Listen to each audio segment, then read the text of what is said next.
People are getting laid off left and right. Layoffs actually increased by 140% recently. 140%. They had 62,000 layoffs in July. That was a dramatic increase over even when you compare it to June, when they had around 48,000 jobs lost because of layoffs.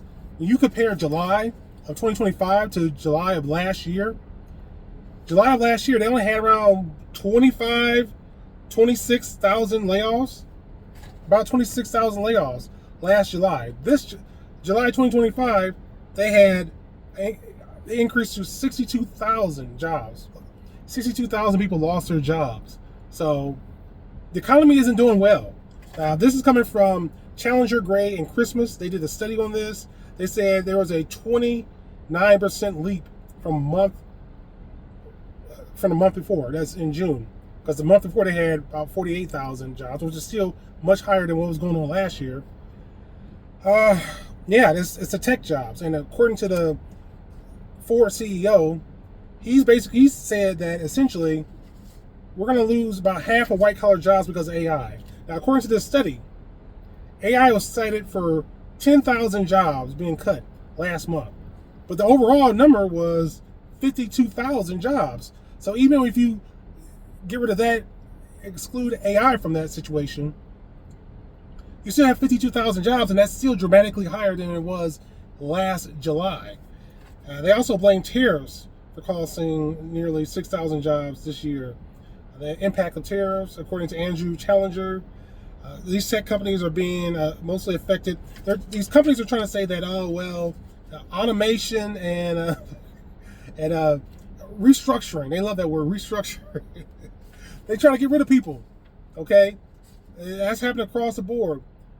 You're seeing technology firms. That's where they're going. Here's what's really interesting: the demographic being hit the hardest appears to be recent male graduates. Men aged 22 to 27 with at least a bachelor's degree are now unemployed at higher rates than the general population. Silicon Valley is cutting jobs, 25,000 jobs in 2025. Well, at least that's where we're at so far. Okay. The companies that have already announced that they're going to cut jobs, they're cutting about more than 800,000 jobs this year. Now, this is the highest since the pandemic in 2020. The highest.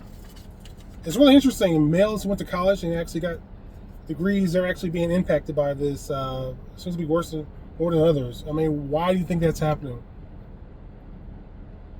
Interesting enough, I think a lot of people who have jobs or sort of ties to the government are probably going to experience more job security than this tech stuff. Because the government, they're guaranteed to get the income from the taxpayers because people got to pay taxes.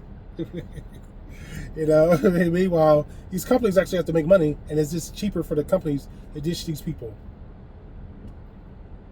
This is what I mean by they're creating an infrastructure where they don't need people. Anyway, Trump and his special envoy, they're talking about the United States playing a greater role in Gaza because of a humanitarian problem. Well, are we contributing to that whole situation by giving Israel bombs and all that stuff and encouraging them? But anyway, that's what they're saying. They're going to play a greater role. We don't need to get more involved in the Middle East. We don't need to get involved in these conflicts. But hey, what I think doesn't matter. American people are being ignored. Trump, his deadline for Russia to come up with a deal with Ukraine is fast approaching, but it's supposed to be approaching on Friday. But he went to 3 weeks ago. He said he was going to create a 50-day deadline, and we know what happens with his deadline. So at least what happened with Iran.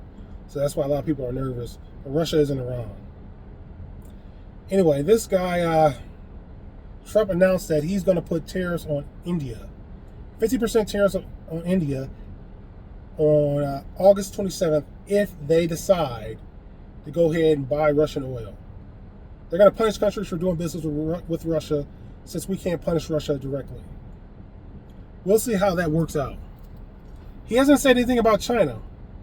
How is he going to handle China? It's embarrassing. Uh, and then you had Mike Johnson go to Israel with a bunch of Congress persons, and he's talking about how important it is for America to be Israel's friend. And all this. It's just pathetic, man. Absolutely pathetic. Embarrassing. Just groveling to Israel. Oh, we love you. Oh, God. We're cooked. All right, guys. Oh, yeah. Trump recently said that in the interview, well, at least they're asking him questions somewhere when he's on the run or whatever. He was just out and about, not on the run. Not yet. No kidding.